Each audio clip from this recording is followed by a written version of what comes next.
break mo na yung mensahe, yung katawan ni Kristo.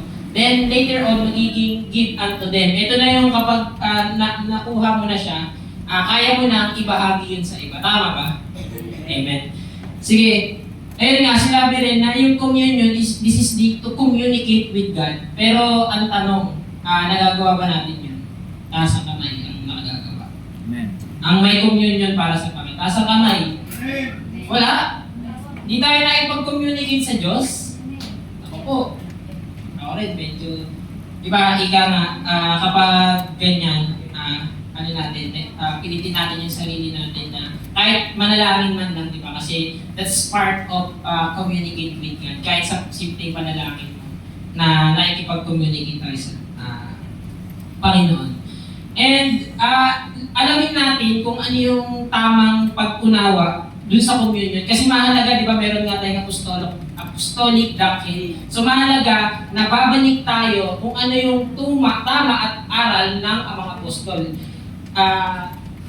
Kwento ko, na Last Supper, si Kristo ay mawawala na siya. Yung kanyang mga apostol, nagkaroon sila ng pagtitipon. At ginawa ni Kristo, sabi niya, this is my body and this is my blood.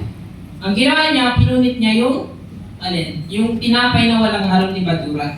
Kasi sa traditional natin ngayon, yung ginagawa nila, may nakapila, tapos yun yung nagbibigay. Which is the significance or yung tamang ginagawa ng mga apostol, mali na. Meron pang iba, ang ginagamit nilang tinapay is yung, ano ba? Biscuits. Ano nga kayo?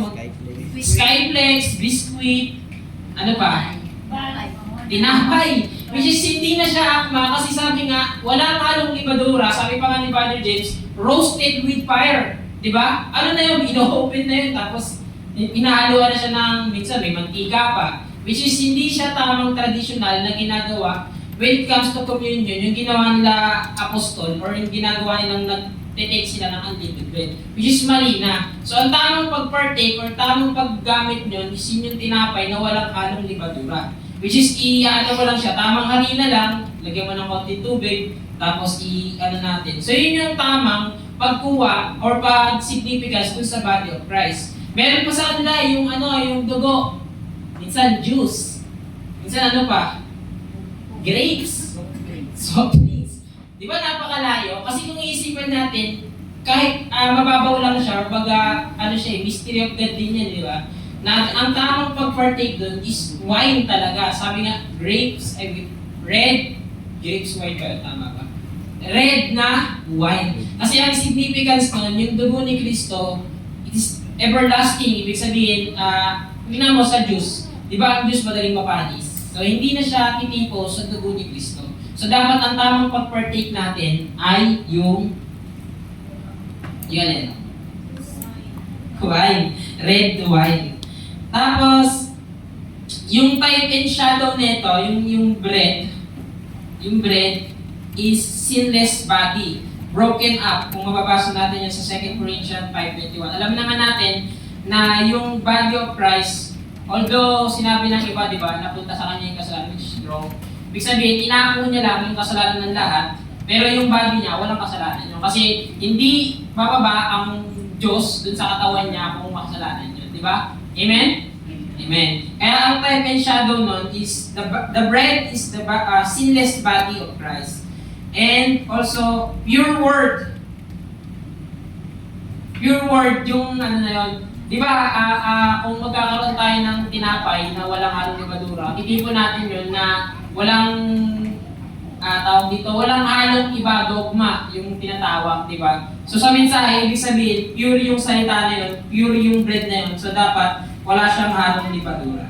And also, rightly dividing the word of truth. Meron kasing iba, di ba, pag nag-explain sila, they don't read the whole context. So nag-iiba yung explain nila or nag-iiba yung unawa nila when it comes to one verse, di ba? Minsan may ganun eh. Hindi nila tinitignan kung ano yung nandoon sa buong context. Kaya dapat sa pag-aaral, meron tayong tamang tinatawag na rightly dividing the word of truth. Kaya yun yung tinatawag or yun yung significance ng bread. Sa drinks naman, bakit siya red? Basahin nga natin yung Matthew 26 verse 28. Pwede pong publish. 26 verse 28. Ayan, sabi dito, sapagkat ito'y aking dugo ng tipan na nabubuhos dahil sa marami, sapagkat ipagpapatawad ng mga kasalanan. So yun dito, ang sinabi dito na yung dugo daw, sabi ni Kristo, this is my blood. So dapat yung blood na yon, nagsisignificant siya sa red, which is dapat ang ginagamit natin dyan, yung white. Kasi yung white, alam naman natin hanggang tumatagal nga daw, mas mas sumasarap, ibig sabihin hindi siya napapanis. So tipo siya, or yun talaga yung ginamit ng mga apostol that time, wine, hindi sila gumagamit ng juice or anything pa doon. And also, yung drinks kasi, nagbibigay siya ng Holy Spirit stimulant. Di ba minsan pag iminom tayo ng red wine, parang may pag-iinit sa ating katawan. So tipo rin yun sa ating sarili. Kapag nag-partake tayo ng salita ng Panginoon, naniniwala ako na darating at darating yung anointing ng Diyos sa iyo. Kahit sa napaka-ikli or pinaka-bababaw na paraan, ang anointing ng Diyos nandyan yan. So, huwag natin baliwalain yung pag-pray, pagbabasa ng mga tracts, kasi nandyan yung anointing ng Diyos. Hanggat maaari, gawin pa rin natin yun.